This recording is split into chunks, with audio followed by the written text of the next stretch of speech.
everybody? Welcome to Let's Talk Physical Media Live here on a Wednesday. Still kind of adjusting everything, so bear with me as we get things going. Obviously, if you saw the thumbnail today, we're going to be talking a little bit about Rob Reiner. Rob Reiner and his wife, unfortunately, passed away a couple of days ago. They were murdered. The prime suspect, who's already been arrested, is their son, so it's a horrible, horrible tragedy. But we're going to look back on the career of Rob Reiner, who was one of the, in my opinion, one of the best directors to ever do it. If we're going to compare him against the greats, I think that he has a claim to fame. We'll get really right into that today. So I'm just going to get all the stuff here today, all the stuff here together, because we also have a couple of giveaways that we're going to be doing. Do one at a time on these slides and PDFs. We got a lot of news today as well, so we'll be getting into all of that as well, because a lot of stuff got announced, which actually kind of surprised me. I thought we were going to have like a slow show today, and then all of a sudden, Arrow decided that, hey, you know what? We're going to get our stuff out there on a Thursday, and people already got it leaked, so got all that going on. And then, of course, the big news, though, is Rob Reiner, and I would like to, hear from you guys about that as well, what you guys think about that. Criterion's announcements. So yeah, just still kind of getting into it. How's everyone's week been? Hopefully very well, I presume. John Doe Juggalo. Jeff's here. Good evening, John. I hope you're having an amazing week. Member for 25 months. And I know Jeff was the one of, if not the first guy, one of the first two people to become a channel member. Thank you so much, buddy. I appreciate that. Rico Gomez, looking back on Rob Reiner, said, I see The Princess Bride first year on VHS and then Laserdisc and now 4K. I don't like it, and I don't understand the love for the silly movie. I didn't want to start off with a negative, but I do kind of agree with you. There was an issue. Please try again with the file. Oh, I had some issues uploading some files. I'm not a big fan myself of The Princess Bride. I wouldn't say that that's my favorite of his films, but there are plenty of people who absolutely love it, and for good reason. I understand why. It makes a lot of sense. He's just one of those. He's one of those guys. He was one of those guys who started out on All in the Family. I'm sure you guys remember that show. Even if you weren't like me, I didn't watch All in the Family when it first came on because I wasn't alive in the 70s or the 80s. But I saw it on reruns, and that was actually still the first time I was ever introduced to Rob Reiner was through All in the Family. I did still know him as a meathead, even though he had already made feature films and probably all his best feature films as well by that point. But I was still a pretty big fan of like the character. And it was funny, just like Ron Howard on Happy Days, same thing. It's funny to find out that they became directors, and not even just directors, they became really good directors. And he started out with This Is Spinal Tap, which is still one of the all-time classic comedies that's ever been made. And then he was just able to just weave his way through genres, taking risks, doesn't make the same movie over and over. I think the defining trait of Rob Reiner was that his movies had some heart in there, and that's what they always stood out. So no matter if he was making a horror movie like Misery, or a movie like Stand By Me, or a movie like The American President, they always still had that Rob Reiner charm to him. And guys like Jordan Peele, same thing, who start out as these actors like Jordan Peele forever, then become these great directors. John, I'm here. Are you here? You guys hear me, right? I just want to make sure everyone else hears me. John, how strong of a year was the 4K, do you think? It seems like they are outdoing themselves every year. It's crazy. Yeah, well, since everyone's here right now, I figured I could give you guys an update on how we'll be rounding out this year, which will give you a kind of an idea of like, how we're going to talk about like the best of the year, because we're going into the end of the year. Got a few more 4K Blu-ray reviews for you guys, but there won't be any live show next Wednesday, just because it's Christmas Eve, and I figure it's going to be a little bit difficult. But the following week, December 28th, which is a Sunday, David, aka Shamrock Balls, and I are going to be doing a live show discussing what makes a Christmas movie and talking about Jaws 4: The Revenge. So if you guys want to watch that and join us on December 28th, we haven't ironed out a time yet, but probably like 4:45 p.m. Eastern time, maybe around 5. But then the Wednesday that week, which is also New Year's Eve, we're going to do the talkies again, which is like we're going to do Let's Talk Physical Media, but we're going to also do like the award show kind of thing where we'll award best visuals, best audio, and all that kind of stuff. Best label, biggest disappointment, which will be separate from the top 10 4K Blu-rays of the year, because that's going to have its own video that I'm planning on coming out on December 30th, because I only got a couple more 4Ks coming in for the year. But I agree with you, man. What a year. They really are outdoing themselves. And it's very rare that you're disappointed in a 4K. It does happen. We'll be talking about one coming up that really let me down this year. Let's see what Rico says. I don't put Rob Reiner in the category of the greats like Spielberg. I put him with Clint Eastwood, which is very good, just not great. That's honestly a pretty good point, too. The thing with Rob Reiner is Rob Reiner had a great run. You see a lot of directors doing this. Clint Eastwood actually, the thing with Clint's more like, what's his name? Ridley Scott, I would say. I would say that Clint Eastwood's more like Ridley in the sense that, like, they come out, they can have a great movie, but then they'll have a bad movie. But they keep going. They don't stop. I felt like Rob Reiner kind of had that great run, and then he kind of faded away. And that happens to a lot more directors. Clint keeps trying, and like some movies hit, some don't. Same thing with Ridley Scott. Every once in a while, The Martian comes out, and then you get some kind of shit movie, and you're like, holy shit, Ridley Scott made that? That's the kind of how I always felt like with Clint Eastwood. For the most part, he'll make a watchable movie, but sometimes he whiffs at it. Spike Lee's kind of the same way, even though I think Spike Lee and Clint and Rob Reiner all just have like these big highs. But they also, you can't deny that they had some lows throughout their careers. Spielberg, he's got very few misses. Same thing with like Scorsese, and that's why they're the all-timers. Guys like Brian De Palma and like Francis Ford Coppola, like they had their time, but then eventually it faded away. Even if they're still working, they're not like the same directors. Like Francis Ford Coppola in the 70s, like he's got to be the best director of the 70s, right? Just between the Godfather films and Apocalypse Now, then you throw the conversation in, like there's almost no competition as far as greatness goes. But then when you get into like the 80s and then even the 90s, even if I like Jack, you can argue like he kind of fades away. So I kind of feel like that does happen as well. Just scroll through the chat real quick. The best thing about Rob's work is that there's a little something for everyone. Exactly. No matter what it is, he always kind of struck a chord with a bunch of different people.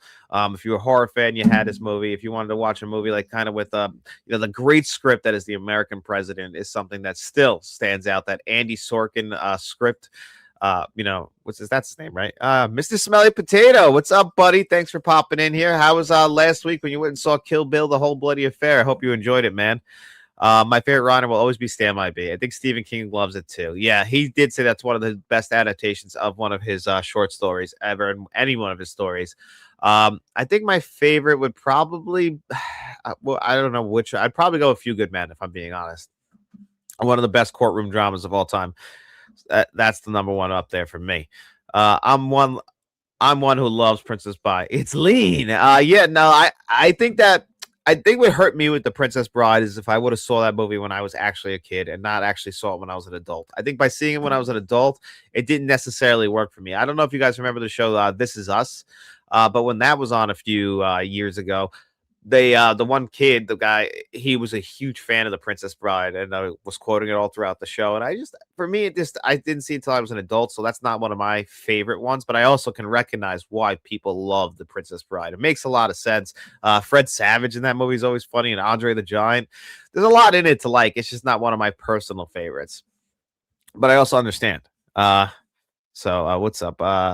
Is there any Rob Reiner movies you think are good after 1990? That's what I mean. I think for me, it's The American President. Yeah, that's the thing. That's exactly what I'm saying. The American President, that would probably be in my top 3 as well. That needs a 4K Blu-ray release, but he just did Spinal Tap 2. I still haven't actually seen that yet. I'm hoping to get the Spinal Tap 4K, the original one, pretty soon. And, Rob Reiner also plays a character in This Is Spinal Tap. So it's like, it makes it harder. It's going to make it sadder now. And I don't know if there's any Wolf of Wall Street fans out there, but him as Mad Max, Jordan Belfort's dad in that movie, he's fantastic. I didn't really care for the British accent thing, but he's still really funny how he gets so aggravated. Just showing that even throughout all this, he could still act his ass off if he wanted to. I love that about him. Jaws 4 is great looking 4K, better than Jaws transfer, and that's saying a lot. I actually thought that 3 and 4 were better transfers, and I would actually go probably Jaws 3, Jaws 4, then 1, then 2. There's only so much they can do sometimes, and if I remember that, they really remastered it before that 4K for its Blu-ray release. I don't remember which anniversary they did that for Jaws, but they were pretty happy with that, so they just upgraded it to 4K from there. Hey, John and Chad. What's up, Tonio? Glad you can pop in here, buddy.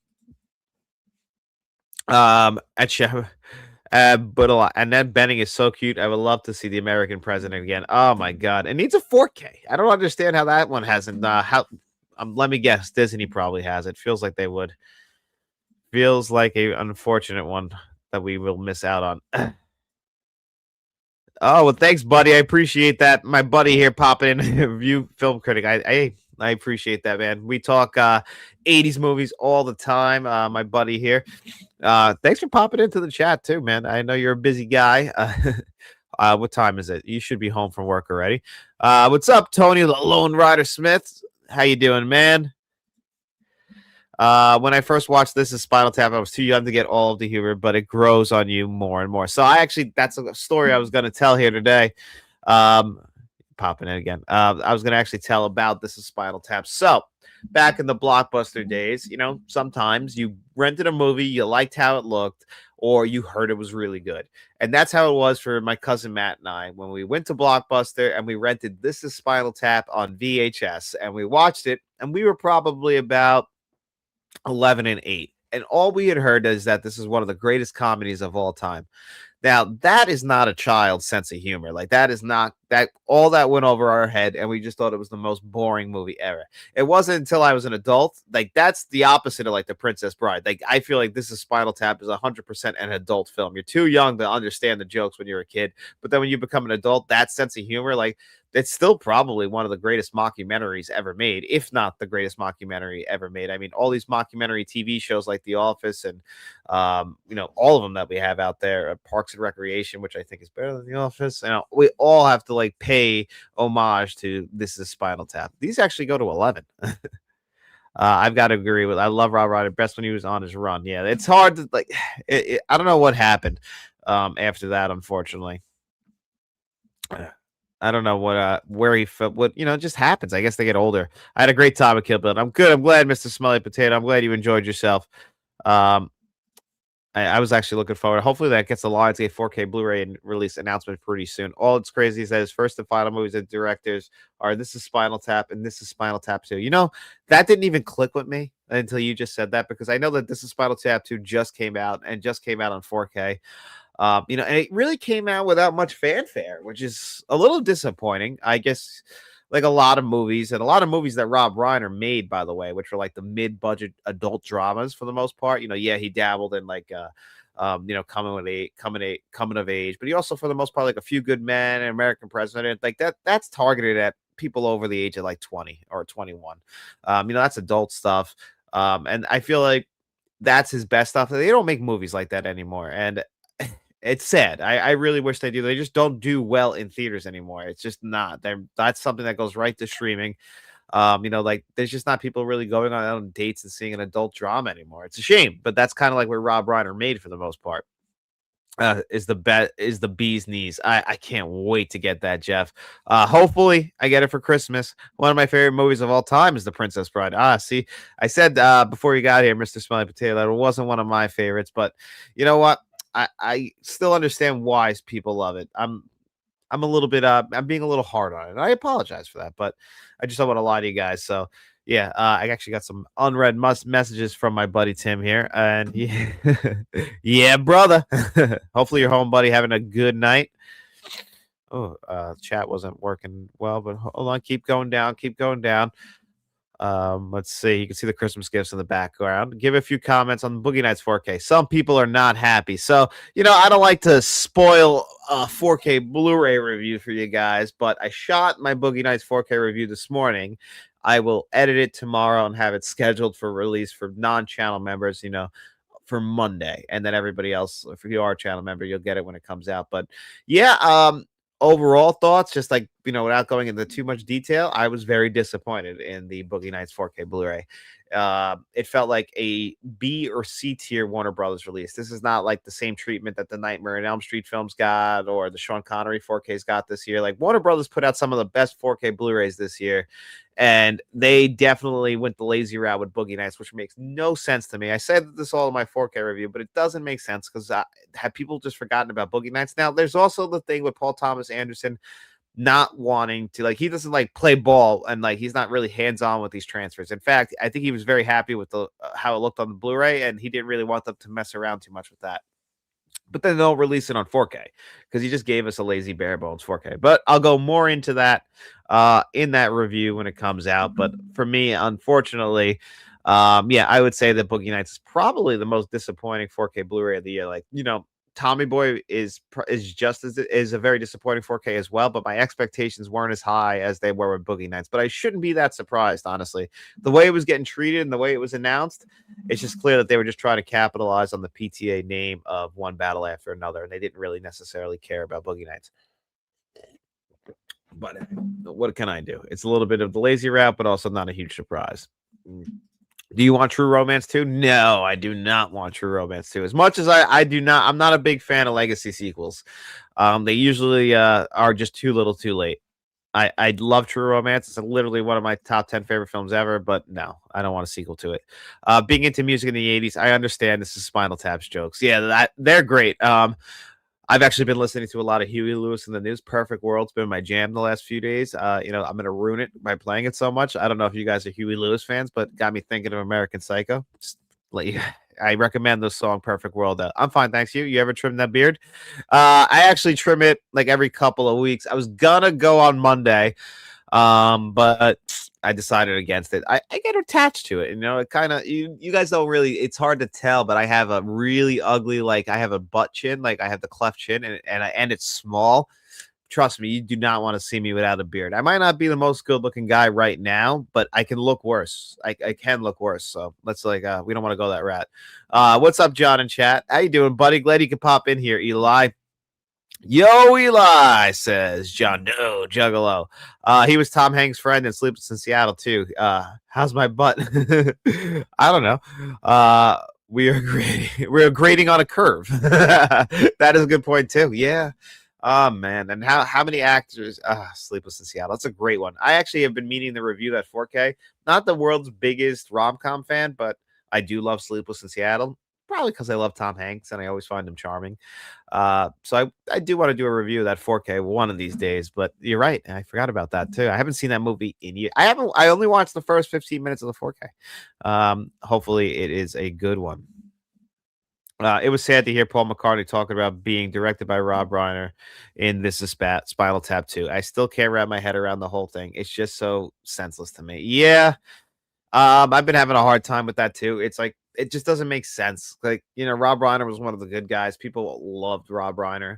It's a surprise more than anything. Like, when people die and like they're older, it's like more understandable. Like he was 78 and his wife was 68, I believe, and that's they were still healthy. Like it wasn't like they like passed away from sickness or anything. Like they were brutally murdered. And like that for a guy like think about you live your entire life and that's the ending. Like when you go read the Wikipedia page, like after all said and done, like that's the story of their death. And like it's horrible. Like and like, it casts a shadow a little bit on, the entire legacy because you always got to then talk about the death. It's like literally the ending of a movie. Like, it's the final thing you see. And it sucks because like somebody like that deserves to go out with like a lot of grace because of how much they have contributed not just to cinema but to the world. So it sucks. It's a really a shitty situation, and that's why the only thing that we can do as film fans is like by honoring him by talking about his movies and talking about his acting. He contributed a lot since the 1970s, and he was going still. Like This Is Spinal Tap literally just came out. He looked like just a regular same Rob Reiner that you always knew. I always felt like the only time Rob Reiner ever looked different was when he was actually on All in the Family. And, he had a kid with Penny Marshall too. And that's like, that sucks. Like now she's lost both of her parents. And because Penny Marshall passed away, in 2018 from cancer? No, it was diabetes, right? Which is crazy. That's another one. Do you like The Jerk? I love The Jerk, Stacy. It's a great Steve Martin movie. He hates these cans. I'm just headed down this here fence here. We need a lift? Sure. Nate pops in the car for you, drives down there, gets out. He's such a moron. The Jerk is hysterical. Definitely would get censored today in some places. I'm sure of that. Good evening. Batman 2 stream win. LOL. Well, David and I was saying earlier in the show, David and I will be doing a live stream talking about like what makes a Christmas movie. And like, we'll talk about movies like Lethal Weapon and Batman and like how those movies stack up against other Christmas movies and Jaws 4. So yeah, we'll get into Batman a little bit. Tony Loride, did somebody say Spielberg don't miss? Can't name one good movie he ever made. LOL. That's crazy. Like Spielberg, he misses. I'm not gonna sit here and say he doesn't miss, but I mean, for the most part, like if we're talking like baseball statistics, like he's hitting over 400. Like he's hit with him and Scorsese, I think have the best success to failure rate for the amount of movies they make. Like this guy's like Tarantino and Stanley Kubrick who don't make movies that much, and you can argue like all their movies are good because of like things like that. But like as far as directors who constantly keep working, I believe like that Spielberg and Scorsese are definitely up on that list of consistently being good. You can trust going to the theater. Now, I've even said that Spielberg kind of falls off a little bit after 2002, and like his movies become more one-time watches. They're still good, but they're not that rewatchable film like he was making in the 1980s and 1990s. Even though he misses sometimes in the 80s and 90s, and in 1941 he missed in 79. They all can't be winners. Speaking of which, Bad Santa, that's what that reminded me of. It's still sad after all these years that Phil Hartman had died. It's sad to think about. That's how oh my God, Phil Hartman. I was reminded by that the other day. Have you guys ever seen the movie Quick Change? Quick Change is a movie that came out it's the only movie ever directed by Bill Murray. He co-directed this movie. I hadn't seen this movie in years. Guy I work with started doing quotes from it. He also hadn't seen it in years. And we were just quoting the movie, and then I put it on, watched like half of it one night. Then I put it on for my wife, Faith. I didn't think she was going to like this movie, but hook, line, and sinker, we watched the shit out of it, and she laughed hysterically at it the whole way through. What a clever movie. I mean, I could see, like a younger director here. Like there's things I would have, it's not a perfect film, Quick Change, but it's a great Bill Murray vehicle. He is hysterical. And in that movie, the reason why I even can't is Phil Hartman pops up in one scene, and it's so funny when he pops up in that movie. But Bill Murray's still great. Randy Quaid, Gina Davis. If you guys have never, it's on Amazon right now. That's a movie like if you want to put on movies that need to come to 4K. I forgot how funny that movie is, and it's actually kind of part of its charm is kind of how it looks like kind of shitty on Amazon. Either way, or watch Quick Change. It's so funny. I haven't seen it in years. What are your thoughts on the movie Disclosure Day coming out? That's the new Spielberg movie, right? I didn't watch the trailer because I'm going to see the movie. I just know that I heard from David, aka Shamrock Balls. He told me he watched the trailer because he's like the biggest Spielberg fan I know, and I know that he wasn't like too thrilled by it. He said it just looked like another modern day film. I just don't like how they cut trailers now, and I don't really watch trailers because I'm going to see the movies regardless. So it's a Spielberg film. I'm going to be there in theaters to see it. Like I'm not going to even pretend otherwise. So I heard it looked a little generic. I hope it's good. It's Spielberg. I think it'll probably be like other Spielberg films. Like I think it'll be an enjoyable time. It's nice to see him going back and doing an alien film. It's just like settling in with a nice cup of coffee and just seeing an old friend, seeing Spielberg make an alien film. I know I'm excited. Even if it's lets me down, which it might, I'm still pretty damn excited about it. Make it to Lawrence Taylor biopic. It's got to happen one of these days. That guy was fucking insane in the 80s. Don't think she'd like it. You should have had more faith. You son of a. That's a good double entendre. That's a good joke. I really like Quick Change. I would like a 4K. I knew Mr. Smelly Potato would be a fan of Quick Change. It seems like a kind of movie. Like for a long time on Facebook, the Facebook header, like the border on top, was Bill Murray in the clown costume on the subway. What kind of clown are you? I have the crying on the inside, I guess. What did I just say? Oh my God, there's so many great quotes in that movie. He's like, "This is a $12,000 watch. I'll sell this to you." He's like, "Oh, I couldn't. Can I buy it? Would 300 bills be okay? $300? Yeah." And then he's like, "Here, take my Timex with the flexible wrist with the Time Flex wristband. This thing has been going up in appreciation every day." It's just a fucking great movie. I would love that movie. It gave me 3 Body Problem vibes. Oh, that's not good. See, I'm worried. I'm gonna see it, but like we got to taper our expectations. Don't forget the man's in his 70s. Like I mean, Clint Eastwood. I don't know if people saw what was a Juror number 7 that came out last year.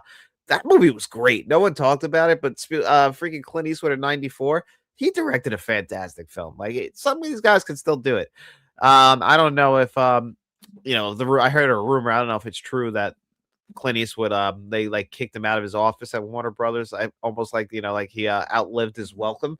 Kind of sad because it's like it's Clint Eastwood, one of the greatest to ever do it. But it's like the guy won't. He's not going to retire. Like that's just how I think him and Spielberg, like those are the guys. Francis Ford Coppola, clearly he's just selling everything. These guys are passionate about making movies. They're never going to retire. They're going to die on a film set, and you know what? For them, that's probably how they want to go. And we're here talking today about Rob Reiner, and that's kind of like, he never got that. Like, he got to go out, he doesn't get the grace. Don't you think Spielberg should do a Closed Encounter or ET sequel? I don't want sequels to those movies. People were speculating that this is a Close Encounters sequel. I might be a little different than other people, but I used to get excited for like legacy sequels, but I just don't get excited anymore just because like there's too much time has passed and now it could possibly hurt the other movie, like it hurt the original. Like Close Encounters and ET in a bubble, I can put them on and I can enjoy them like I enjoyed them all those years ago. Do they feel the same? Of course not. But if you wait a long enough time, it might come back around. That's one thing I've been learning. Sometimes a movie that I watch every single year, like It's a Wonderful Life, like it might not get me emotionally anymore, but like a movie like Home Alone that I took a few years off of, going back to it now, holy shit, it still hits. Like it came back around. I watched that movie twice this season. It's like I remember why Home Alone and Home Alone 2 are great movies. It's because of you got to give it some time. Josh O'Connor for next Bond. I love Josh O'Connor. I don't think we should ever. Is he? I don't know what he is. Is he Irish? Is he American? And like his name's just Josh O'Connor. But I do think that you would need somebody European to be blonde. Bond. Yeah, anyone could be fucking blonde. Warner Brothers. You mean Netflix? Man, it looks like I don't know if you guys saw it today, but Warner Brothers denied the hostile takeover of Paramount to them. So now it looks like they're committing to Netflix. So that's the route they're going to go. And now it's got to get past, all through the government red tape and see how that goes. Will it go good? Who knows? We'll have to wait and see. I'm excited. I'm excited for that Spielberg film. Is it going to be scary? It looks like it. It looks like he's kind of going for like that. He made War of the Worlds. Like it still, I think, will be a Spielberg film. I don't think it'll ever be scary. Let's see. Dan Stevens is great. I don't think Warner Brothers would kick out Clint Eastwood like that. Maybe treat him like that character, and obviously they just moving his furnace up the Warner Brothers lot. Hey, Clint, no, we're just moving your office. We're just moving it. It's no big deal. I mean, I don't know. I can't see Clint Eastwood doesn't seem like the kind of guy who's gonna mesh very well with David Zaslav. And if Netflix is gonna be buying him, does Clint Eastwood seem like the kind of guy who's gonna play ball with Netflix? I don't know. He doesn't strike me as that kind of dude. He just kind of feels like he's always marched to the beat of his own drum, and just give him respect and he'll give you the respect back. I just can't imagine. I can't imagine him in a meeting with fucking Netflix. 94-year-old Clint Eastwood. I don't see it. Are you really? My wife's very excited for this movie too. Are you excited for? I'm more excited for The Devil Wears Prada 2 than I am for Meet the Parents 4. I still never saw Meet the Parents 3, Little Fockers. I had no desire to see it. I heard it was terrible, and they were on a decline anyway. Like I knew it. Like what was the second one? Was Meet the Fockers. The third one was with the kids, Little Fockers. The first one's a great comedy, not one I particularly love, but it's still a great comedy, and. Yeah, I don't know. Devil Wears Prada. My wife, one of her favorite movies, so I'm sure I'll be there. Just like I'm going to be seeing The Housemaid's Tale this weekend. Like, these are my or Housemaid's Tale. These are my wife's movies. Another reason why I'm done with the Hollywood. Can't blame you. It's dying in a lot of ways. They couldn't cut out the one job. Oh well, yeah. Well, George wouldn't leave. If you remember, he quit. But he didn't really mean it. That's a great storyline, by the way.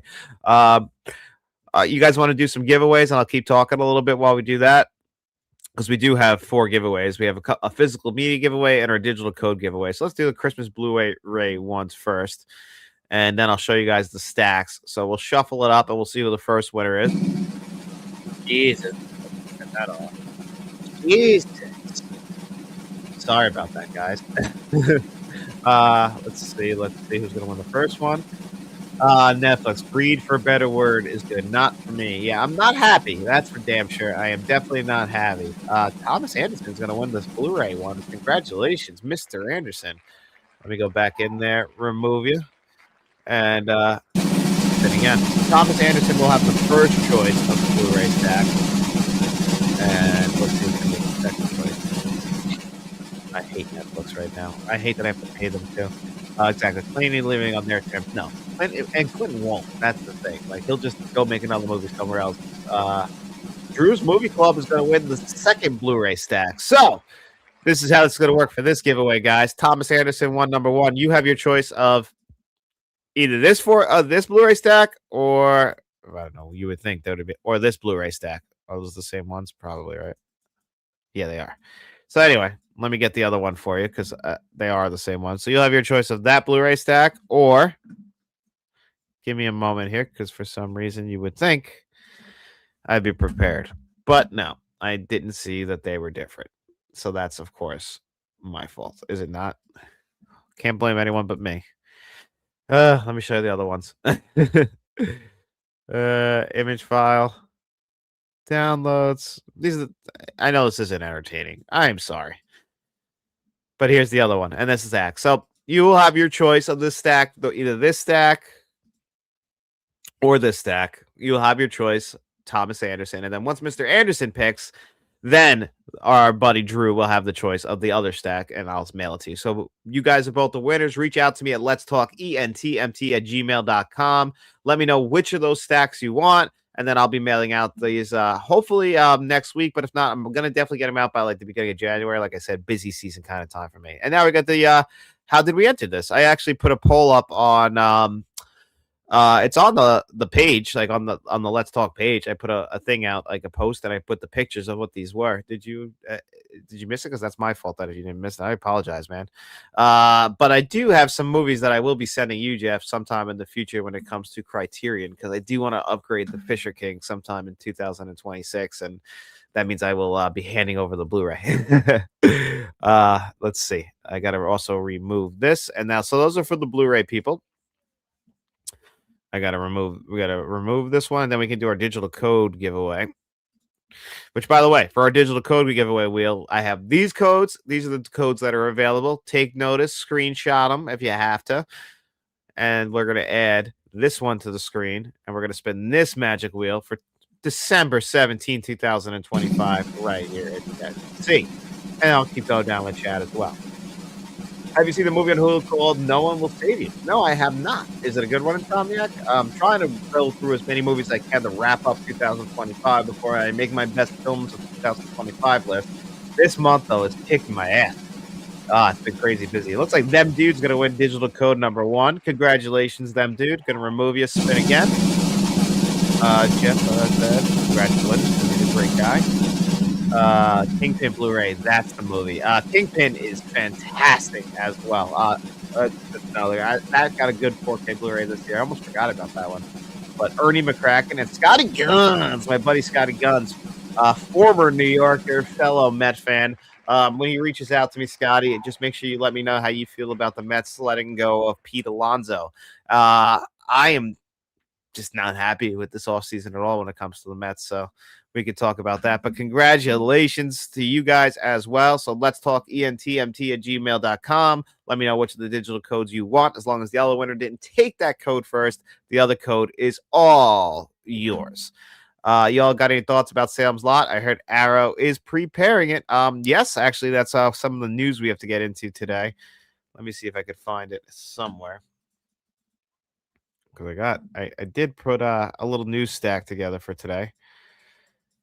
But I guess I can't find it. But Salem's Lot, yes, that's what Arrow Video is supposedly bringing to 4K Blu-ray sometime. That's what they'll be announcing tomorrow morning. Salem's Lot will be coming to 4K Blu-ray. That's been rumored for a while. They hinted at it. We kind of knew it was coming. Now, the artwork, I'm not a huge fan of. I don't know if you guys have seen it. I didn't love that. Like, I like the purple, but I don't like the orange on the actual, like, on the actual poster and everything. I don't know if that's the original movie art, but it's very, like, they just like feel like it's clashing the two colors, like the flat matte kind of purple, the flat blues, like kind of going with this like broad orange color. I don't really love it, but I'm very excited for Salem Lot. Toby Hooper Salem's Lot supposedly going to have both versions on 4K. The TV version, obviously the miniseries version, and then the theatrical version. So both on 4K, which is lineups perfectly with Arrow Video and what they've done in the past. That might be one of the early front runners for best of 2026. It's got a shot as long as they don't fumble the ball. I know. I, for one, am really excited for it. So people finally made it possible to get Kills of the Flower Moon without importing it from Italy. Interesting. Yes. So let me show you guys that. So yeah, Criterion announced their stuff as well. So besides finding out about uh also the straight story, but also finding out about Salem's Lot, which I kind of get a little. Do you guys like this? Like when all the other physical media like Dawn of the Discs and all those kind of like channels that, well, I guess they're not really channels, but like Instagrams, Facebooks, how those kind of they report the news on physical media. Do you guys like the leaks when it comes to our video? It kind of ruins the surprise, even though we know now it's Salem's Lot. We don't know anything else. We just know Salem's Lot. Do you guys feel like it kind of ruins the surprise a little bit? Like they announced the day that they're gonna do it. I kind of get excited to see the whole lineup. I like to see the card with all the stuff and like what areas, what regions will be getting these on Blu-ray and 4K Blu-ray. And I feel like it kind of spoils it a little bit. Like we knew Salem's Lot was coming, so it's not that disappointing. But I would have liked to find out tomorrow. It kind of ruins that little teaser that they do. But Killers of the Flower Moon.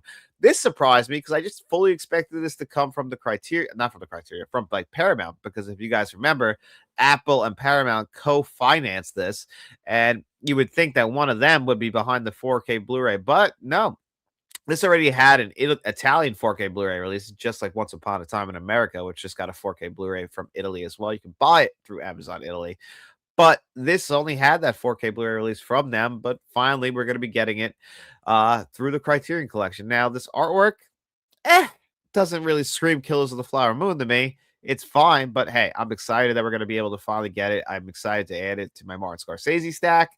It's not my favorite Martin Scorsese movie, but I also haven't seen it since I saw it in theaters, so it'll be fun to revisit it. This is definitely what I'll be getting in March when a day one 4K Blu-ray release for me. I'm excited to rewatch it. Should look pretty good. I guess it's just that Martin Scorsese connection to the Criterion Collection. Maybe this opens the door for one of his better movies, like The Color of Money, one of his all-time greats that doesn't get enough love. I love the holiday givings. It is the season, is it not? WB Netflix calls you to say that you should make the Mask series comic adaptation. I would love to do that, Stacy. Do a darker version of the Mask, because I feel like that's the only way you can ever, like, people will always associate the Mask with Jim Carrey. But if you're gonna retell it, tell it like the Dark Horse comics. Tell that dark tale like they actually do. I think that'd be pretty fun. It'd be different too. Violence and R-rated. It'll never make money. It's one of my favorite Alien movies. Really, I know it. So I'm pretty excited about that as well. Let's see. You got Jorge Polanco though. Oh my God, take my word, he's a good player. Not Alonso, but good. Yeah, that's the good thing. We've made some moves, but this is the thing with Pete Alonso and why I'm a little Pete Alonso and Brendan Nimmo. They're Mets. Like they came up through our farm system. Pete Alonso's been on the Mets for 10 years. Brendan Nimmo just had his best year last year. I loved Brendan Nimmo. So like now I'm stuck with fucking Juan Soto and his $750 million plus that he makes each year. If anything happens to Francisco Lindor, like that, like that's all we got. I don't know. We just lost a lot of players that I feel like New Yorkers liked. And like Pete Alonso was a Met. Like it sucks to see like a Met go and like go to Baltimore. Like nothing against Baltimore and the Orioles. It's just What's up, Aaron Click? How you doing, buddy? Matt said yes. I'm sure you're looking forward to 2026 sports. No, no, no, no. Thank God for my basketball friends out there. The Knicks, baby. What about the Knicks? And I saw today that they're not hanging up that championship banner for the in-season tournament that they won. Good. I agree with that. I thought it was stupid to hang a banner for a mid-season tournament. It's not the finals. I don't care that they won that tournament. They look good, but I want to win a championship. I'm a Met, Jet, and Knick fan. They have done nothing in my lifetime but let me down, and I'm sure they will because it's just that's what's gonna happen. That's why I have to watch stories. That's why I have to watch movies because at least I know that the movie will give me a happy ending. The Jets and Mets and the Knicks don't do that. I might watch the Apple first, then TV. Honestly, Mozart's Ghost. That's exactly what I'm leaning to. I think I'm gonna watch TV first. I figured that's what you're talking. Yeah, I'm gonna probably watch that first. I'm hoping Arrow will be announced some Woo titles. Well, yeah, I feel like those are coming since we already got the early announcements from the Hong Kong film classics like City on Fire. I think that came out in 4K from them this month. So you should be expecting like the other big name John Woo titles from them as well pretty soon. I got them all through Shout, and I've got the last two Woo titles coming in January from them, and I'm very excited to it just makes me want to get Broken Arrow now on 4K Blu-ray. Like, I know not everyone loves Broken Arrow, but Broken Arrow is a very underrated John Woo movie. I want that on 4K. Not being political, but I have to admit, I was fuming after the comments about Rob Reiner from a certain leader. I'll leave it at that. Oh, no, you can say it. Yeah, that was a real dick move by the president of the United States to say that about Rob Reiner. You know, all I'll say is, because I've said worse than I about him behind his, about him over the last couple of days. But all I'll say is, if you got nothing nice to say, you just can say nothing. Or just say rest in peace. If you don't like the guy, there's been plenty of people in all of our lives, I'm sure, who have passed away that we didn't care about or we even disliked. But you don't go and trash them after they died. It's disrespectful, like especially a way like that, like they got murdered. It's not like they died and like they just passed away. You just don't do that. Yeah, it pissed me off. I've had the Talent 4K Studio Book for over a year now. Is it good? Is the transfer good? Like, will I enjoy it? I expect it to be good. It's a modern film. I'd rather wait for the official announcement. See, I'm with you, Jeff. Like, right? It's the fun of it all. Like, I don't know. It kind of ruined like the whole fun of like waiting for these announcements. I like the artwork for Kills. Do you really? So, am I the weird one for this? I guess I am. I prefer Salem Seller. I know you do, buddy. I don't need surprises. I want to know ASAP. Okay, so you fall on the other side, Mark's movie menu. Fair enough. Hey, that's why I ask. And, just shows how everyone's a little bit different. Cycling through some of the other stuff, too, by the way, because I really haven't seen like too many of these movies. So if you guys like Testament, I've heard of, never seen it. This one I'm very excited about as well. Like, I've heard great things from my buddy Kirk that this is a good movie. So I have to see that. The Blade from 1996. I'm looking forward to that. Sam's like kind of 4K. That explains why the Blu-ray has been cheap the past year. Yeah, they hinted at it. They put a video out like they did with The Mask and Spawn, like just teasing that it's coming. And so what we knew that they were working on the transfer. But hey, I was thrilled about that. I've been watching Christmas movies. I watched Trapped in Paradise with Nick Cage. Good movie. Dana Carvey and John Lovitz. Have you seen it? It's hilarious. I believe I've seen that. If I'm correct, if I'm thinking of the same movie, Trapped in Paradise. I've seen that movie. I haven't seen it in a long time. It's actually, hold on a second. Let me just make sure I've seen this movie because I'm thinking of a movie in Paradise. Yes, I have seen this movie, which is funny. Another Nicolas Cage Christmas movie that doesn't get enough love that I like to watch around this time of the year, which many people need. It's got a great Christmas scene. The Family Man. That is what is that? Brad, I don't remember the director's name. Directed a lot of movies. He also think I did Two for the Money. You're suggesting you're suggesting the Jamie Kennedy Son of the Mask, right? Oh, that movie. Not many movies let you down like that movie. That movie is an embarrassment. Actually, Apple fully financed Kills of the Flower Moon. Paramount was there for its distribution in theaters. Oh, thank you very much. I did not know that. I even said in my original review years ago that it was a co-financed film, so I was 100% wrong on that. So finally coming out from Criterion is great news. Apple's finally releasing their stuff from the Apple TV streaming service on video on demand and physical media. Listen, I don't know why these studios are so neglectful of physical media. It's just an extra revenue stream. We know it's a niche audience. So now give the people their physical media. Like, you always sell through it for the most part. Like, people love your stuff. Like, I'm glad Coda's getting the 4K. I think it already came out. I got to grab that because my goal is to have all the best picture winners on 4K Blu-ray. They're not all getting the same love. Like, I'm not a big Out of Africa fan, but I do want to have it in my collection. Same thing with Anora. I want to have it in the collection at some point. I just jerks no matter where they go. He is one of them. Yeah, we all know who we're talking about. He's just, no matter what, he's got to be an asshole. Exactly. You have to put yourself in Trump's position. He's been called Hitler. You can't stay quiet. You could stay quiet. I'm not giving Trump a pass on that. Trump's an asshole. Like, that's it. Plain and simple. Like, there's no being nice and sugarcoating. He's an asshole. Like, you don't have to do things like that. It's the hypocrisy of it all too. That guy's got something to say about everybody else. Just shut your mouth. That's all you have to do, and everyone will move on. Because of a similar reason, because your team suck and they always lose. Yeah, I have that problem. Yep, the artwork for Kills feels right. It's part of Osage Nation that's in the film. Yeah, that's what I figured. It was like paying like a little bit of homage to that as far as Kills of the Flower Moon, and I appreciated that. Transfer's good. I'm sure the Criterion will do what they can, knowing it's Criterion. Scorsese is probably involved in the transfer. Yeah, I would assume so, and I'm sure we'll get. That's where all the special features will be lined up and everything like that.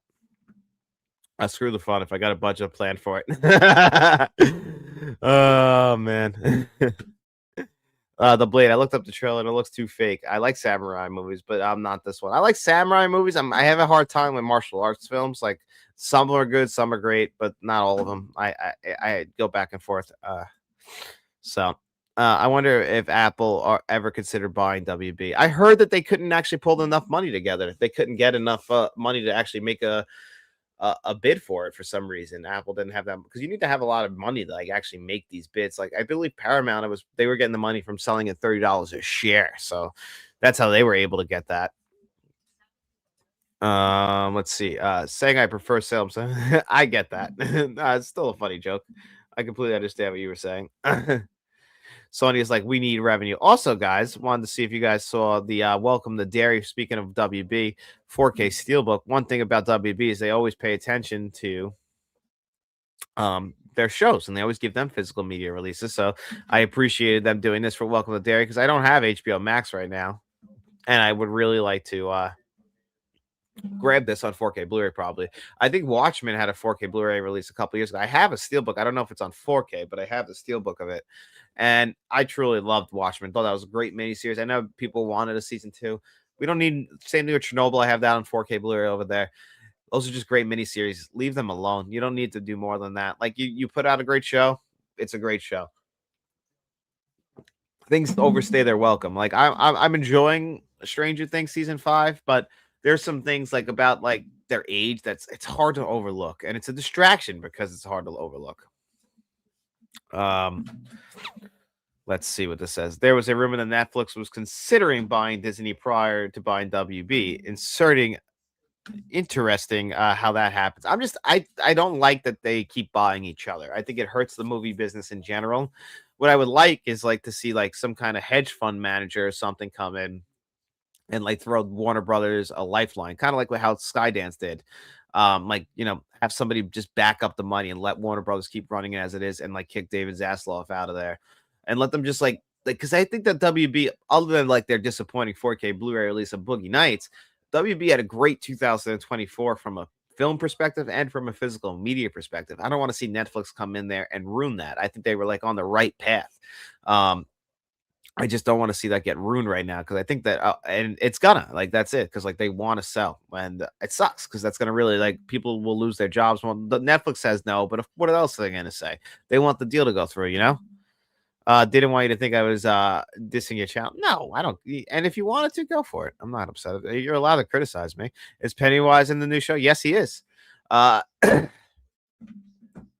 Tarantino, those scenes in Once Upon a Time in Hollywood were great, minus the feet. Man, he had to go for the feet shot. He has to do it. Once Upon a Time in Hollywood, I was talking today, well, actually with David again, about this movie, and it's cracked. Like it's up there in his best movies. Like every time you watch it, the movie gets better. One of the best films to come out over the last 10 years. Like it's just Tarantino, and we haven't gotten a film from him since. Like I remember like the anticipation. I remember sitting in this house and reading that he was going to make this movie with Sony because I think this is the first movie he was making without the Weinsteins. Hearing all the rumors about the movie. Now it's been what, 5-6 years since it came out. I can't believe that. Oh my god, good 4K Blu-ray release. And just Tarantino, the master that he is. Tarantino's like like he's an asshole too. What do you want me to say? As much as I love him, he's he made those comments about Paul Dano, Matthew Lillard, and Owen Wilson. And notice nobody cared about anything that Tarantino said about Owen Wilson. They only came to the defense of Matthew Lillard and Paul Dano. Funny how that works. Do people just not think Owen Wilson's a good actor? I mean, the Royal Tenenbaums and stuff, Bottle Rocket, like I thought he was good back in the day. He's got his moments, Wedding Crashers. But people wanted to make sure they defended Paul Dano and Matthew Lillard. But like Tarantino, he could always speak out of term sometimes too. And still love his movies. Xbox bought up a bunch of companies. Look at them. What happened in the video game industry is horrible because Xbox would buy all those companies and then close those companies down. Like, that's disgusting. Like, lay these people off, give them like one shot at a game, and when it doesn't meet their expectations, even though they're on tight schedules and everything, and that's what happens when corporations take over small companies. They don't survive because you just get corporatized and you get brought into the system, and then they start liquidating you. It's crazy. It's sad.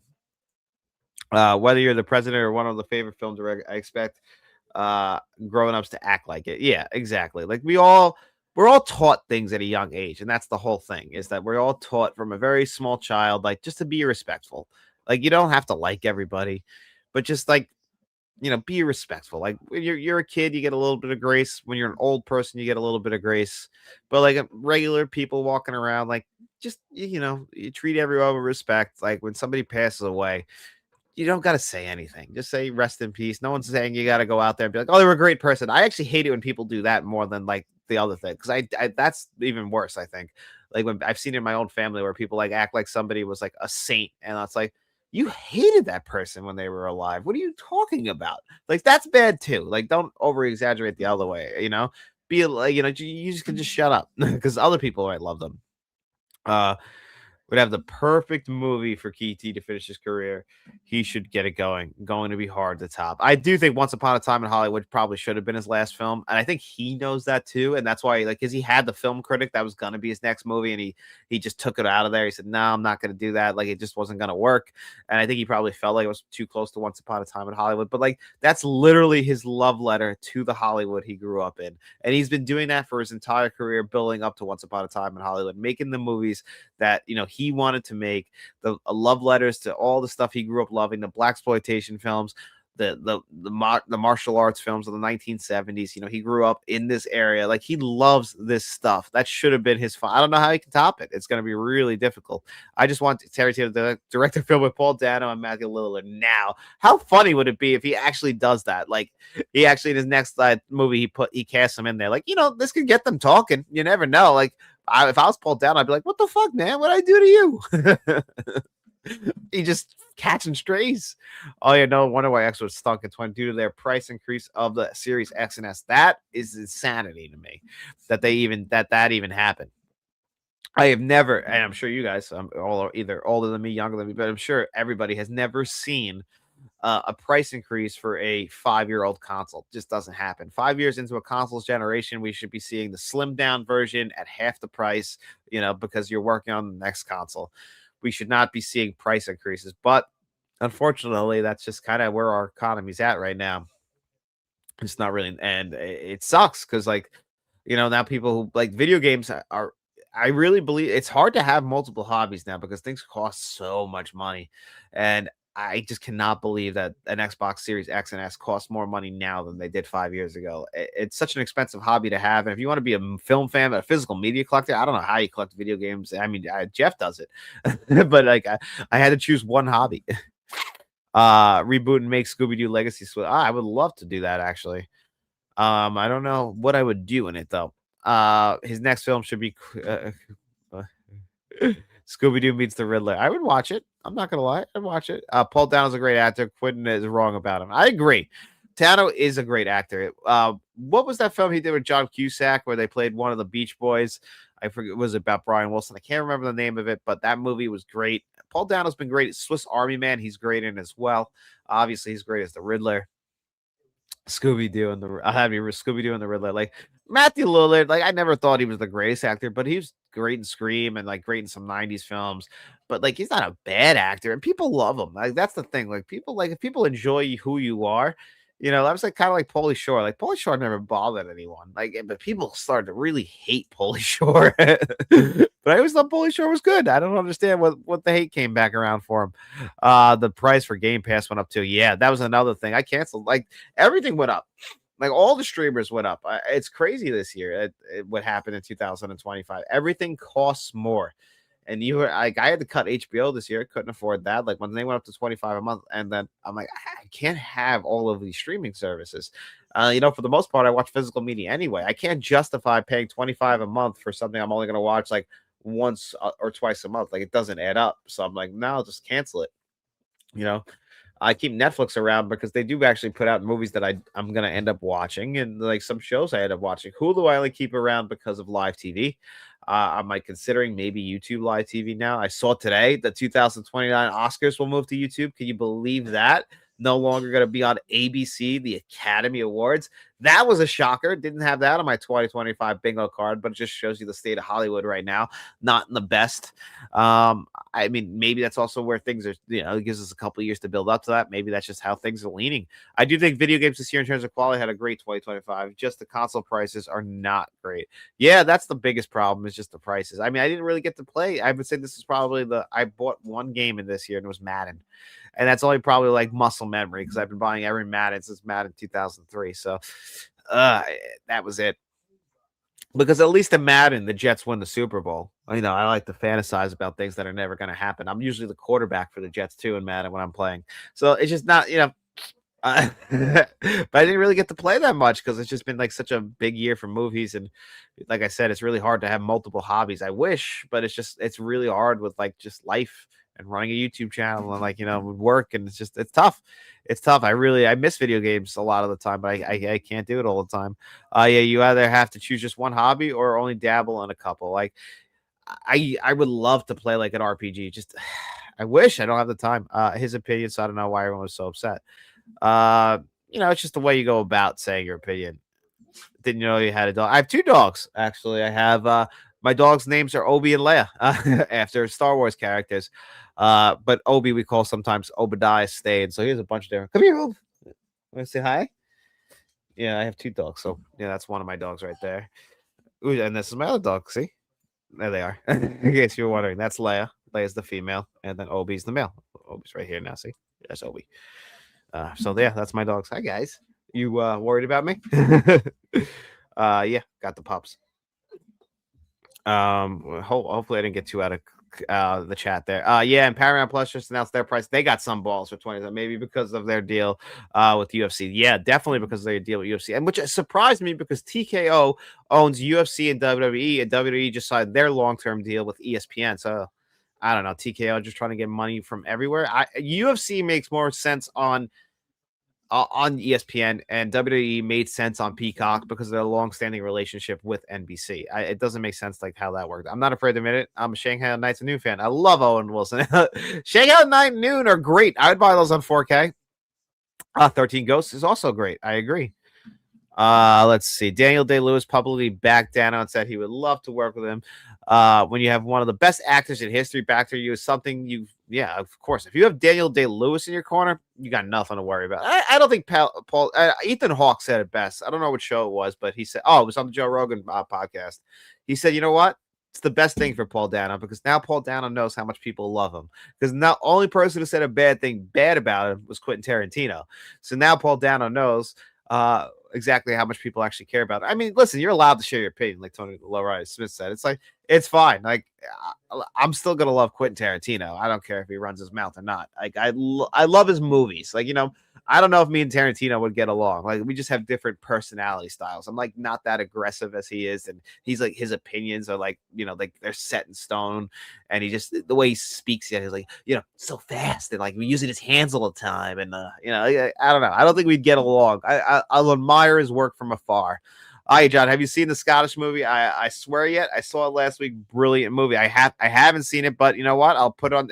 It's a 2025 film. Trying to watch as many as I can to get my top 10 list together. I'll put it on the list.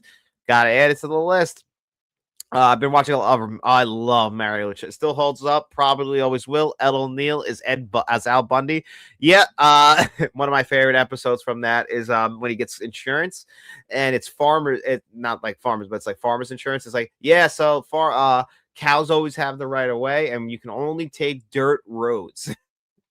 Yeah, some of those jokes would definitely be offensive today, but I don't care. That show is still absolutely hysterical. Mario Children is a great one. What's up, dogs? I'm glad. Thanks for guys for saying hi. Sometimes I find I have to choose between my hobby and eating. It's tough, like, and that's what really sucks. Like, because it's like you probably like work all day, or like you live your whole day, and you want to enjoy the thing you love most. It's tough. You're like you can go days without like doing things that you enjoy, and that's always the tough and like sad part about life. Like, but yeah, you can't have. It's hard. Like when I was a kid, I had multiple loves. It wasn't just like movies. Because I've gotten older, it's just I can only appreciate a few things because I just of time. life is hard. Time, we all don't have that much time in our lives, and it kind of sucks sometimes. And not to get a little depressing, it just does. Like, when I was a kid, I was just able to always play anything I want to play: video games, watch movies, watch wrestling, watch NASCAR, watch football. I never had a problem. I still don't get Joe Rogan being popular. I'm not a real big interview I'm not really somebody who listens to interviews like what Joe Rogan does. Like, that's really his thing. The reason why Joe Rogan's so popular is because he listens for the most part, and sometimes it's to his detriment. It's like, sometimes he lets like the guests like take control of his podcast, but he's never really like holding them back, or it doesn't feel like he's like leaning any certain way. Sometimes it can feel that way, but I think overall Joe Rogan's just one of those guys that like I think people relate to, and I feel like he like kind of he seems like he's always kind of felt like he could be a little bit of an asshole, but he feels like a little bit like a nice, genuine guy, and I think genuine like kind of can get through. And I think just the way his interview style is, like, everyone goes on his show. It doesn't matter who it is. Usually he invites anyone on his show, and usually they give great interviews. Sometimes, like, I'm not somebody who's like huge into interviews. Even when I listen to the Big Picture, so if anyone from the Big Picture ever watches my show, I'm sorry, but I always cut it off before the interview. Like, I'm just not. Sometimes I feel like people are there to promote. I always can never get past that people are there to promote something, and I always makes that, to me, I'm not saying this is even true. It just makes it makes the interviews feel a little ingenuine, just because like I know why you're there. Strange Days, love Strange Days. That's one I've been dying for a 4K Blu-ray. That's what's her name, isn't it? Why she has a movie out this year? Catherine Bigelow. The old Mrs. James Cameron, one of the ex James Camerons. Love Strange Days. Great New Year's movie, actually. Who would you cast as Brainiac in the DCU? Oh, I'm very bad at casting, actually. Gifted 10. Thank you so much, Insomniac, for doing that. I really appreciate that. Gifting 10 freaking memberships, buddy. Thank you so much. And then you guys can check out the videos early for the people who got those memberships, because that's the basic perk of being a friend of the channel is you get the videos early. And I'm going to be putting out all my videos for like through Christmas and New Year's pretty soon, because I got a busy time coming up. So that's always pretty cool. Thank you so much. Opinions are like assholes. Everyone has one, but but not everyone needs to hear it. That is true as well. I just feel like journalism in general has become very opinionated, and it's no longer just reporting the facts. And everyone wants to share. I mean, listen, I can't throw stones in the position I'm in right now, can I? Because I'm literally sharing my opinion about people sharing their opinions. I criticize other people's work. That's kind of like what I do here. So you're basically always getting my opinion. I just try to let the facts help dictate my opinion, and try and be as like fair as I possibly can. Like, look at it from everyone's point of view, because nobody's perfect when it comes to being a human being. I just think we need to bring back human decency and just respect each other a little bit more. I don't know where that went. Nice. Merry Christmas. Yes. He'll always be just a dorky looking host of people eating bugs. That's where I first came to him. Is obviously fear is not a factor for you. Fear Factor. That's Joe Rogan to me was always the Fear Factor host. I love Fear Factor. It's coming back with Johnny Knoxville. Joe Rogan is popular because he's honest. He was a liberal, and then he walked about the hypocrisy, and now everybody likes him. He's the new Rush Limbaugh. But you know what, though? He calls out Donald Trump all the time. He's not a Trump nut rider like a lot of people are. He's not a MAGA. Like, those are the people who just take everything that Donald Trump says like as fact, and that's just not true. Like, they look at him like almost like a fascist, like a god, and they're afraid to be critical of him. Joe Rogan's not afraid to be critical. Like, he might agree, like, because Donald Trump doesn't represent every Republican. So like Joe Rogan might be a Republican, or now he still will call out, which is what all people should do, whether you're on the left or right. You're not rooting for a sports team here. Like, you should be a free thinking individual. You're an independent person. If just because you voted for somebody, if they do something fucked up, you should be allowed to say that's messed up. Like, that's why I hate that we have a two-party system here in America. But hey, this is not a political podcast. This is a movie channel. There's enough of those out in the world. And maybe one day I'll do my own, but like, this isn't what that is. And is In Bruges a Christmas movie? It's such a dark comedy, but there are some gorgeous shots of the night in holiday. I don't watch it around Christmas, but I watch it in the winter. I'm working on a list for Mr. Smelly Potato about movies to watch in the winter, and I put In Bruges as one of those movies. I get the deluxe edition of the Wild Green starring Richard Burton, Richard Harris, and Roger Moore. It's the original Expendables movie from 1978. The box set is beautiful. USA will get it soon, so that's something I should definitely grab as well. The Wild, I never saw that movie. Like these are some great recommendations. I've seen A House of Dynamite with Catherine Q&A. I liked it more than the negative reception it's getting. So yeah. I've only heard really negative things about it. Catherine Bigelow, for the most part, I still think Point Break's my favorite of her movies, but then I'd probably put Strange Days up there as well. But like for the most part, Catherine Bigelow, she's always been consistent. Um, what was the movie? Night was in. What was the movie? The Near Dark. That's a great movie. That I think the last physical media release for Near Dark was on DVD. So that's one that really needs to come to 4K Blu-ray as far as her movie. But she's one of her movies won Best Picture. Like she's a great director. I have a very nice, strict definition of what it is and isn't Christmas movies like It's a Wonderful Life, National Lampoon's The Grinch, and Miracle on 34th Street. So you're definitely going to want to come back to the show that we do on December 28th, where we discuss what is and what isn't a Christmas movie, because that's really the big thing. Films that are around Christmas but aren't about the holiday aren't. Die Hard is not a Christmas movie. Bruce Willis even agrees with me. Ooh, I can't wait to get into this debate. I start the Christmas season with Die Hard, but hey, there's a girl I work with, and she was like, literally, she like stopped on a dime when I said Die Hard was a Christmas movie. She could not disagree with me more. So I know they're out there. You can't throw stones, throw pebbles. That's all. Yeah, it's true. I mean, a stone definitely gonna hurt. Pebbles are annoying too. I don't want to get hit with a pebble. Frank hasn't seen Strange Days either. Hadn't heard of it until yesterday when I mentioned to him. We need to get him more culture.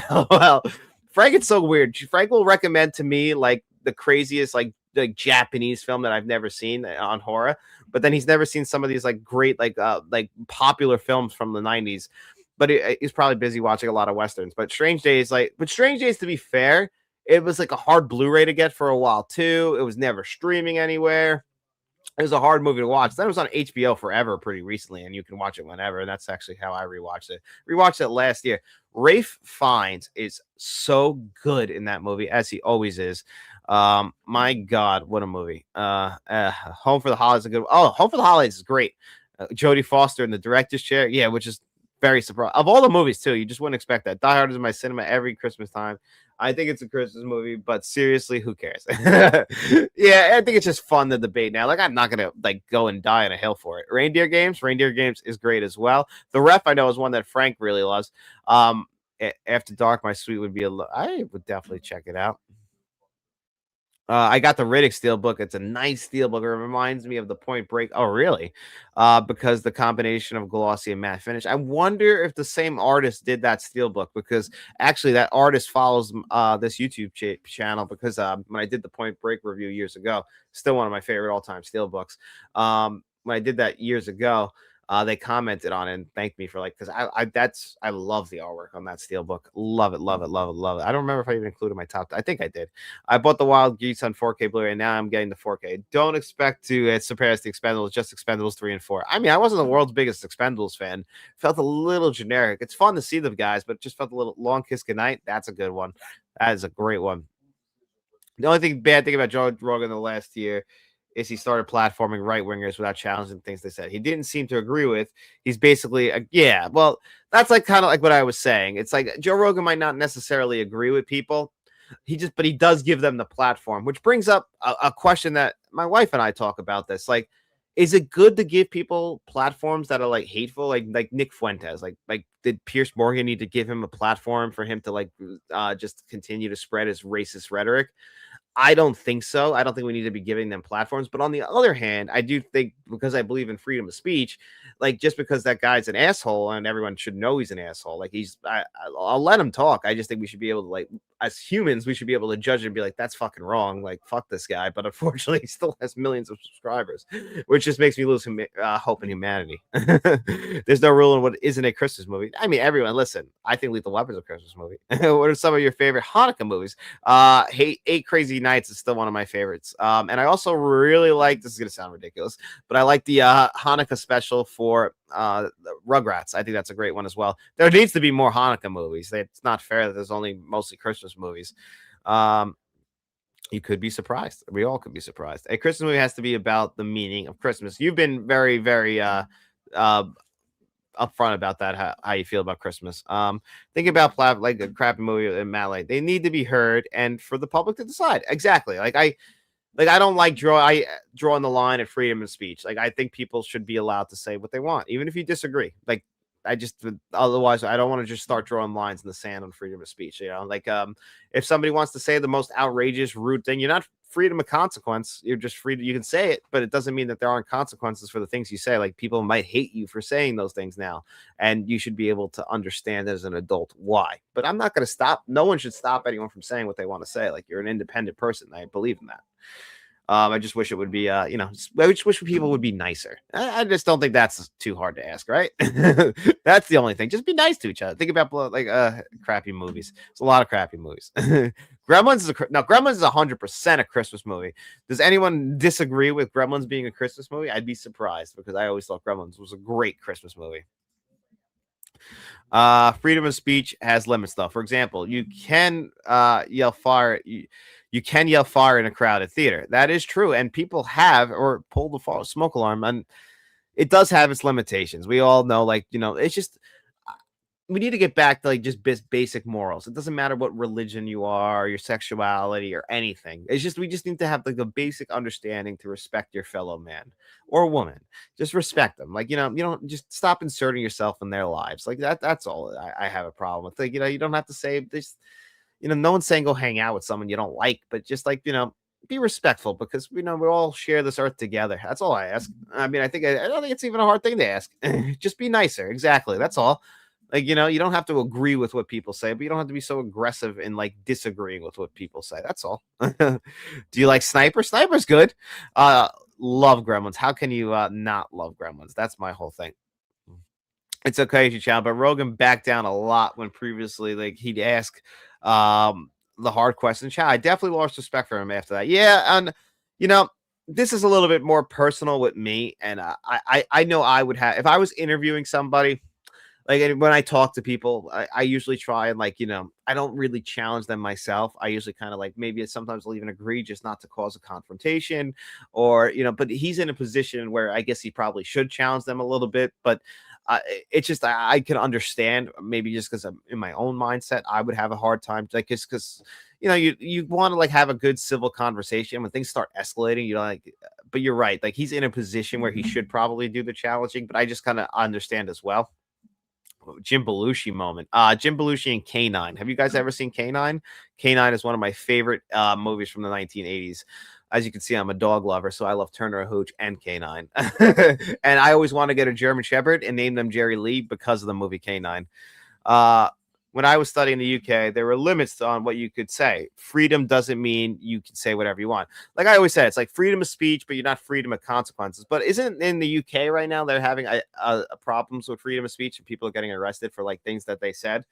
That's what I mean about it being a tricky line. I feel like the problem is that unfortunately society is not as much of a happy place as it was. Sad to say, and now people are just going too far and social media has killed a lot of that that basic understanding because a lot of people say things online that they wouldn't say in person. That's the whole thing. It's people will go online and they feel safe behind a keyboard because they know they're not going to get rocked in the fucking mouth, and that's just really the truth. How often are you out in public and you hear some of the crazy stuff you read online? Even in my YouTube comments, people say some crazy shit, and I'm like, and over a movie, I'm like, really, that offended by a movie? You gotta, call me a piece of garbage. And, you call me that, I'm gonna call you something back. Cisco used to have dog of the week or the movies reviewed for the worst movie of the week. How about using your dog for worst 4K of the month? Have your dog. Well, Boogie Nights is definitely going to win worst 4K of the month, and could be in the possible most is. What's up, Frank? You always pop in at the last minute, buddy. We were talking about you too. Is that what it was? You heard us talking about you. What we do with Blu-ray popping off your shelves like the library scene in Ghostbusters. You can call my wife, text her right now, and confirm this with her. I've always said I wish our house was haunted because it's such an old house. It's kind of maybe hard to tell from this, but if you look at those walls, this house is fucking old, man. It's got the chance to be haunted. We all want to say freedom, liberty, etc. we're more alike than we are different. I just think that if we had leaders that could just try and unite us, make us understand, like that, like we can agree to disagree. I think that we would be just better as a society. Like it's just that's just how I feel. Like you don't have to agree with people and go hang out with them, but you can let them live their lives. That's all. Just let them live their lives. You don't have to bother them like that and like try and interfere. You could disagree with it. You could disagree with people's religion and say it's not my religion, but hey, let them have it. Like that's the only thing. Like, you get one shot at it. This life is so short. Enjoy yourself. Like, that's why I just wish people would talk about movies more. But movies, they're not doing great. We're talking about finally on 4K. Are there any movies that replace it that we need on 4K? Well, I do a list every year, and you'll see this list in early January of the top 10 movies that still need to come to 4K. I have one for every single year from the year we started this channel. It's actually one of my favorite lists. I love this time of the year. I like making lists, so I love doing the best of the year. So I got the best of the 4Ks of 2025 coming, best films of 2025 movies, and the best movies that still need to come to 4K in 2026. You'll see all those three of those movies in the next couple, three lists in the next couple weeks because it gets a little slow. Early January, not as much 4K Blu-rays coming out. Then we pick it up with February and March, but there's some good stuff at the end of January as well. So we got a lot coming. I'll send her a telegram and tell her, send it like in the old, like It's a Wonderful Life. Stop. Jim Belushi, Mr. Destiny was great. Yeah, people don't, Jim doesn't get the same love that John gets. Understandable. Dumb and Dumber. Yeah, some guy in the UK just got 6 months for a Facebook post. Like, that's insane. Like, I mean, unless they threaten somebody's life, I don't see a reason why Facebook post did that, could get you that. 2020 sucks. We'll get White Men Can't Jump. Don't you dare tease me. I hope we get White Men Can't Jump on 4K Blu-ray. This is the, we got to think of all the anniversaries for 1996, 1986, 1976. We know all the President's Men is coming. Like, I got to construct my list of the movies. I look forward to it, though. We got a bunch still coming. I would love to see Clerks on 4K. We need more Kevin Smith on 4K. Somebody said years ago, and it makes all the sense in the world, like, Clerks would be great through the Criterion Collection because of like its impact on independent film in 1994. So it makes sense that would be something that the Criterion Collection would start take a gander at. Now, I don't know. Like we just got Dogma. Kevin Smith clearly cares about 4Ks and physical media in general. He said that because of his physical media, a lot of his movies are able to get financed. So there's always hope that we get Clerks and Clerks 2 on 4K. Chase and Amy. Like I want all of it. I even like Jersey Girl, so I would like that on 4K Blu-ray too. I'd be into it. That's for sure. 4K, please. Hey, why not? Dogs are getting a little antsy. Do you like City Hall? Actually, decent movie. Hey, can I jump? I'm a terrible basketball player. Oh, we'll get White Men Can't Jump. All right. The remake. If they did that, I mean, we got in House Party on 4K. Let's make sure we don't get the remake of House Party. Can you believe they remade House Party? My house is haunted. I'll send you a video proof of X later. LOL. I would love to see your house is haunted. Insomniac. Ooh. He's cheating on you, Frank, telling me all your dirty secrets about all the movies you haven't seen. House is not haunted. It has demons. What about Poltergeist? Poltergeist can haunt the house, right? The movie wouldn't lie to me.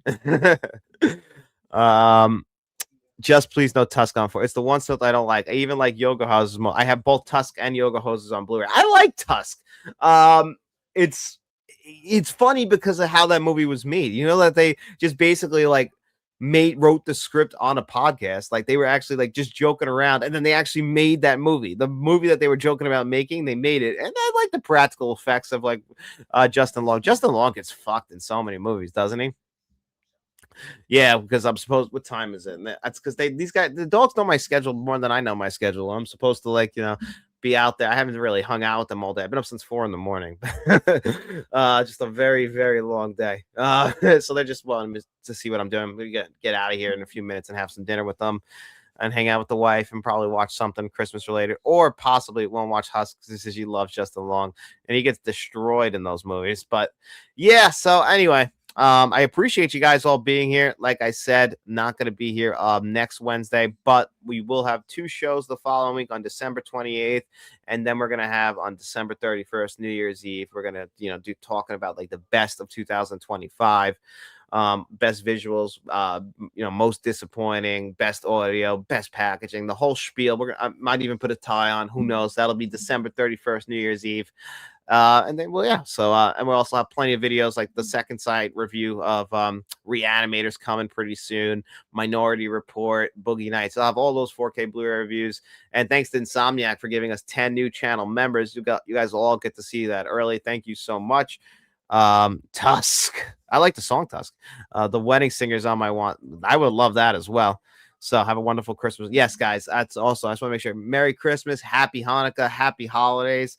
Thank you guys so much for supporting Let's Talk. It really means the world to me. You guys are the best. Thank you guys all so much. Enjoy yourselves. I don't celebrate, so happy Festivus. Festivus for the rest of us. Hey, listen, whatever you celebrate, if you don't even celebrate the holidays, and if you're having a lonely holiday and you need someone to text, you guys can always message me on any of my socials. I might not post on my socials, but I check like my Instagram and Facebook and stuff every day. Frank will tell you I'm the worst when it comes to Instagram. He'll message me and I'll message him like 3 days later. I'll eventually message you back. But if you're feeling lonely around the holidays and you just want to talk some movies, I'm always in the ear, guys.